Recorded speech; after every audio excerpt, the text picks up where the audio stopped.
malentendu subsiste quant à la possibilité pour un acquéreur ayant visité un bien avec une agence immobilière de traiter avec un second professionnel qui proposait le même bien, mais à un prix inférieur, voire avec un taux d'honoraire qui serait moins élevé. Alors ce principe de libre concurrence entre professionnels a depuis longtemps été reconnu par la Cour de cassation.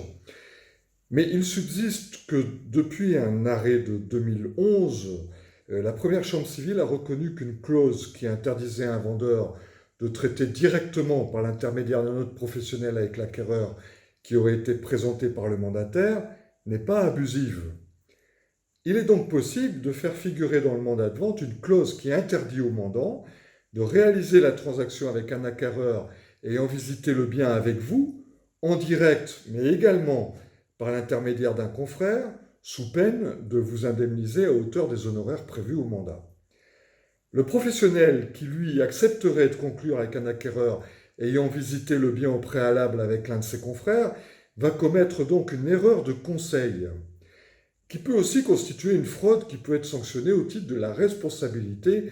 quasi délictuelle, dans le sens qu'en tant que professionnel, il n'est pas censé ignorer la réglementation. Alors dans cette hypothèse où une telle transaction vous est proposée,